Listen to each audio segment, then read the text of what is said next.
السلام عليكم ورحمة الله وبركاته. run ahaantii markii aan maqlay booqashadii madaxweynihii Somaliland ee ka dhacday macnaha laasqori iyo dadku sida ay uga hadlayaan markaan eegay qasab bay noqotay inaan macnaha arrintan ka hadlo. qasab bay noqotay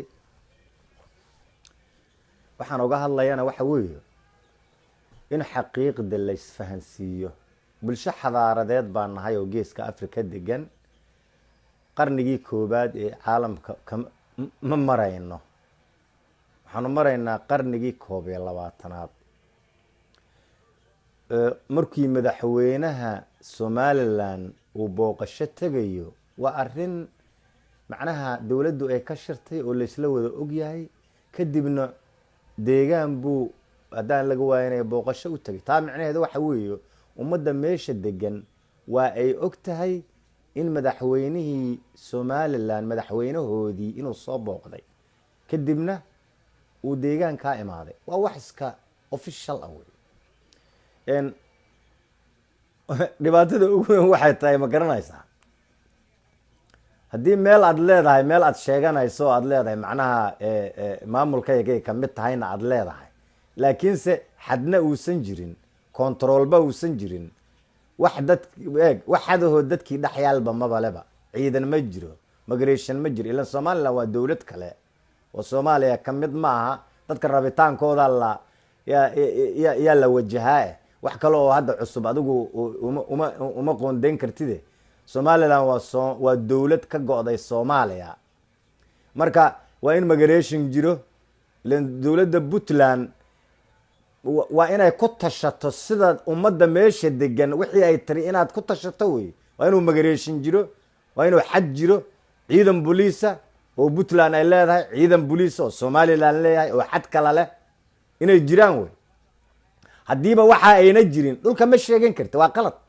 ma sheegan kartid meel aadan lahayn adigu inaad iska sheegato oo intaa xafiis iska fariisato aad iska tiraahdo macnaha meeshaas baa Somaliland ama meeshaas baa Puntland ah, iskama dhihi kartid.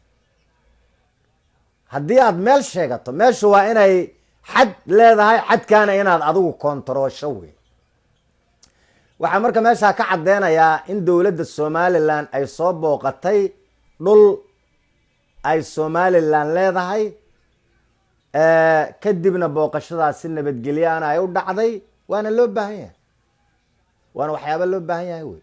ummadda Sool iyo Sanaag iyo Cayn degan markaan official sida caalamiga oo officialiga aanu raacno, ilaa waxba yaanaan waxba inaan been waxba ma taraysa. runta in la xaqiijiyo weeyo oo la aadee Soomaaliya laba dawladood oo wax isku darsaday oo laba waqti kala xurriyad qaatay, kadibna carqaladii Soomaaliya ka dhacday markay dhacdayna ku kala tagay meeshii oo dawladdii Somaliland ay la noqotay midnimadii ay la lahayd Soomaaliya, Soomaalida koonfureed ay la lahayd bay la noqotay.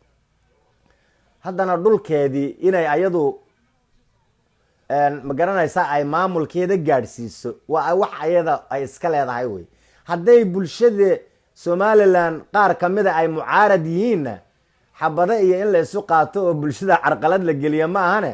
Somaliland ayaday u taallaa siday kula dhiilgarayn lahayd bulshadeeda oo xabad la-aana.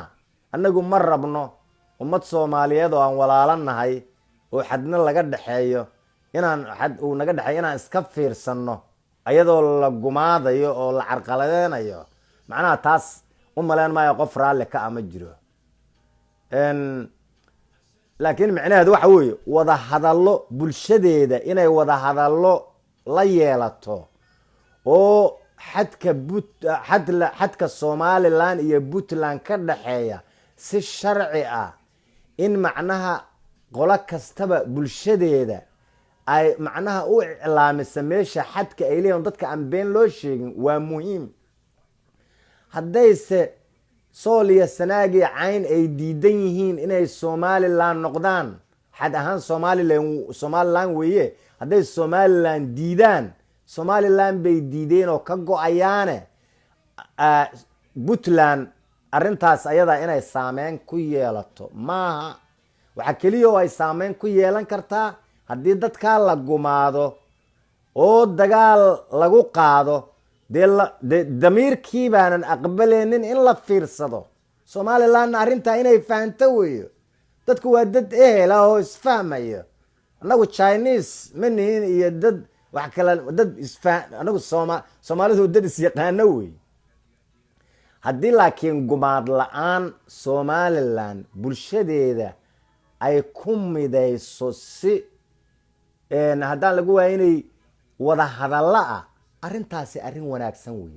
arrin in la ceebeeyo ama haddii madaxweynaha somaliland uu laasqori soo booqday, wuxuu soo booqday deegaan somaliland ka mid ah buu soo booqday.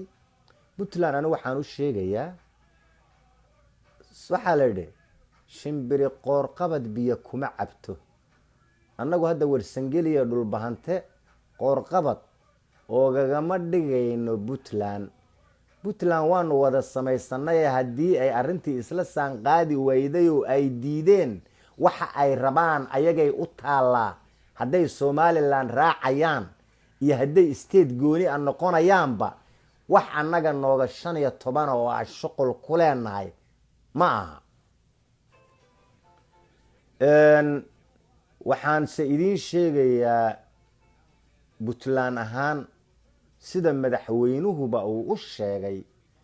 madaxweynaha waxaa wanaagsan haddii qof cilmi leh qof cilmi leh oo caqli leh markuu uu hormuud ku yahay, arrintaadu carqaladi ma galayso.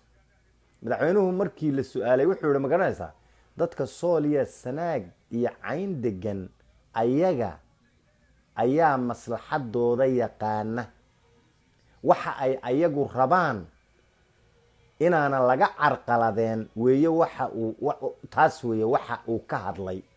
carqalad iyo dhibaato inaan lagu sameynin oo arrintani arrin macnaha bani aadminimo ay tahay. ilan arrin bani aadminimo. somaliland nafteeda waxaan ku dhahayaa wixii ayaguba ay ka dagaalameen oo iscaburis ah inay dad ku dayaanna ma wanaagsana.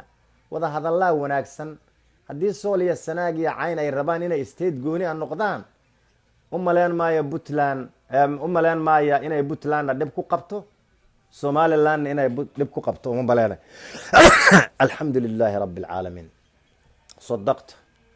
marka waxaan idiin sheegayaa in maslaxadda ummadda la dhowro oon cidina aynan cid cabursanin. hadday arrimo siyaasadeed dadka lagu cabursanaya iyo haddii arrimo qabiil lagu cabursanayaba, labadaba wax macnaha lasoo dhoweyn kara maaha. annagiiyo etoobiyaba xadkana dhex yaalla, reeraha yagiibaa degan, laakiin waanu aqbalay oo waa xad caalami ah. kan somalilandna saasoo kale weeyo.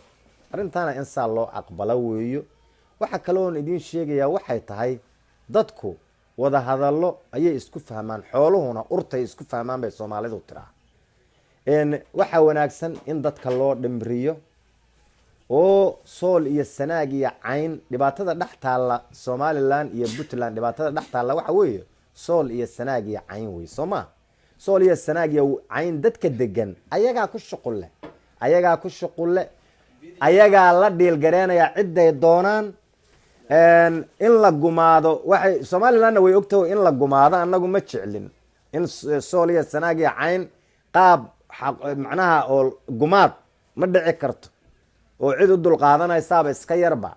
laakiinse si wada hadalla ah ayay dadku, hadday sool iyo sanaag iyo cayn go-ayso, puntland kama go-aysee waxay ka go-aysaa somaliland. markii la eego xadka caalamiga ah oo africa oo dhan ba dhex yaalla, africa oo dhan xadka dhex yaalla markaanu eegno, sool iyo sanaag iyo cayn hadday go-ayaan oo ay state noqonayaan, waxay ka go-ayaan somaliland.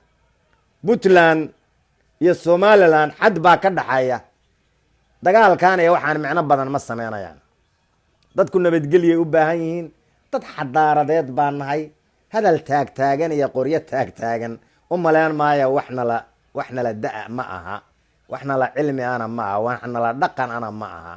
arrintaana ha la qiimeeyo, dhibaatadana dadka ha laga daayo, oo runtana ha loo dhaadhaco. dadkaas sool iyo sanaag iyo cayn waxay rabaan, haddaad somalilan tahay iyo haddaad puntland tahayba, caqligu wuxuu idin farayaa dadkaas sool iyo sanaag iyo cayn degan in la dhagaysto, oo dadkaas sool iyo sanaag deganna uu madaxoodu isku dhan u xiirmo, dad timahoodu isku dhan u xiirmayaan inay noqdaanoo hoggaan keliya oo sool iyo sanaag iyo cayn ka socda in la helo weeyo, ummadaas maamula oo isku dhan isu raacaan dhankay doonaan. ayaga ayay u taale, mid loo iclaaminaya maaha.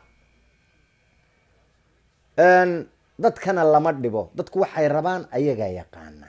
ilaahay bay tiisa tahay, abshirta allahana waafajiyo, shaydaankana allaha naga xijaabo. ummadda soomaaliyeed ha israacdo.